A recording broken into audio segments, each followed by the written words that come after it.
Kalau ada daftar koruptor paling terkenal di Indonesia, nama Setia Novanto pasti masuk top 3 besar. Orang ini lengkap banget. Politisi senior, ketua DPR, punya banyak kontroversi, bahkan sampai dikenal dengan drama nabrak tiang listrik. Dan sekarang, kabar terbarunya, tanggal 16 Agustus 2025, dia udah bebas bersyarat dari lapas Sukamiskin. Lah, kok cepet? Bukannya dulu vonisnya 15 tahun. Apa hukum kita ini kayak promo diskon belanja online? Bisa potong harga seenaknya? Nah, mari kita bongkar bareng-bareng. Kembali lagi di channel Kasih Paham, channel yang bikin hal ribet jadi gampang, kita bahasnya santai ala tongkrongan. Jadi kalau ada yang bilang kita kebanyakan nyinyir, tenang aja. Nyinyir ini bonus sambil ngopi. Biar enak, kita flashback dulu. Siapa sih Setnov ini? Dia itu politisi kawakan Partai Golkar. Pernah jadi ketua DPR RI, posisi yang super strategis. Jadi bayangin, orang ini dulu bisa pegang palu sidang, bisa atur agenda besar, pokoknya powernya gede banget. Tapi ya, namanya nggak cuma dikenal karena jabatan. Dia juga punya julukan Raja Skandal. Sebelum kasus IKTP, udah sering banget namanya muncul di kasus-kasus lain. Ada soal impor beras, kasus Bank Bali, sampai lobi-lobi politik di belakang layar. Pokoknya kalau ada politik panas, nama dia sering nyempil. Udah kayak artis infotainment, trending tiap tahun. Puncaknya, tahun 2017, nama Setnov jadi headline nasional gara-gara korupsi IKTP.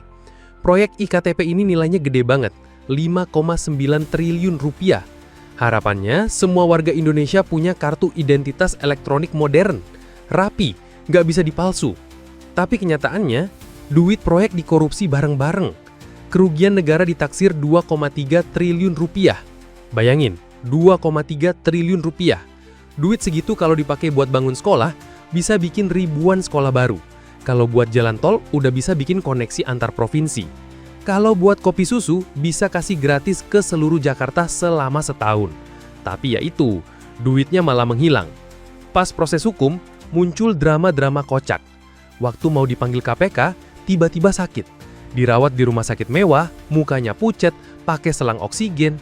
Netizen langsung heboh. Waduh, kasihan bapaknya sakit. Tapi nggak lama malah ketahuan ada drama lain. Kecelakaan mobil nabrak tiang listrik. Lah, kayak sinetron Indosiar. Orang udah mau dipenjara, nabrak tiang dulu. Sampai tiangnya jadi terkenal. Orang bilang tiang listrik paling viral se-Indonesia. Setelah semua drama, akhirnya 2018 Setnov divonis 15 tahun penjara. Selain itu, dia harus bayar denda 500 juta rupiah dan uang pengganti 7,3 miliar. Nah, sekarang coba kita bandingin. Kerugian negara 2,3 triliun. Uang pengganti 7,3 miliar. Itu cuma 0,3%. Sisanya, ya entah di mana. 2,3 triliun dikurangi 7,3 miliar, 2,2927 triliun yang nggak tahu kemana nih. Masa tahanan dari 2017 sampai 2025, berarti udah ada 8 tahun nih dia di penjara. 2.292.700.000 rupiah dibagi 8, sama dengan 286.587.500 rupiah. Per tahun, tanpa kerja, dia sebenarnya masih dapat segini, 286.587.500 rupiah. Atau kalau sebulan dia dapat 23,88 miliar per bulan. Dia di penjara, per bulannya kehitung 23,88 miliar, coy. Kamu buat dapetin gaji 23,88 miliar per bulan harus jungkir balik, begadang, kayang, sampai tipes pun gak akan bisa dapet. Masuk lapas harusnya ya jalani hukuman.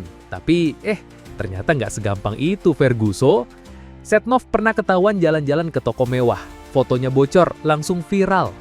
Netizen mikir, lah ini napi apa influencer? Belum lagi investigasi Najwa Shihab yang nunjukin kalau lapas Sukamiskin penuh manipulasi. Ada napi korupsi yang kamarnya kayak hotel. Ada sofa, ada TV, mungkin tinggal nambah AC sentral aja. Beda banget sama rakyat kecil yang maling motor, tidurnya di lantai dingin, dikerubutin nyamuk.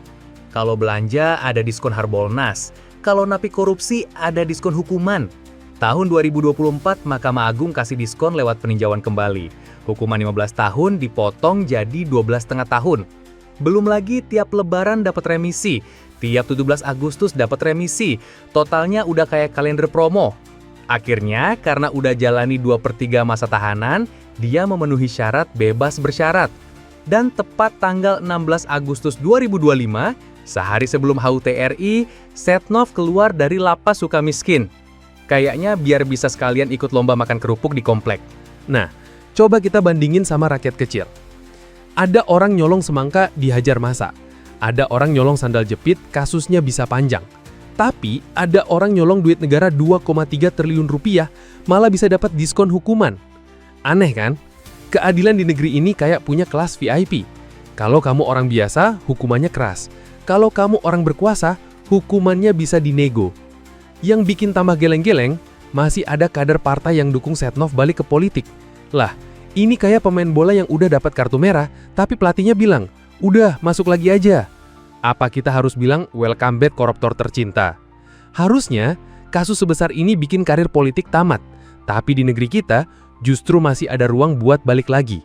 Jadi orang mikir sebenarnya politik kita ini buat rakyat atau buat gengnya sendiri. Jadi menurut kamu gimana? Bebasnya Setia Novanto ini cerminan keadilan atau cerminan dagelan hukum di negeri plus 62? Apakah hukum benar-benar bisa dibeli? Apakah korupsi itu kejahatan besar atau cuma salah satu cara cepat pensiun kaya di Indonesia? Tulis pendapat kamu di kolom komentar, karena kalau kita diam aja, drama kayak gini bakal terus terulang. Ingat, ini bukan sinetron, ini realita. Sampai ketemu di pembahasan berikutnya. Tetap kritis, tetap mikir, dan mari kita sama-sama kasih paham.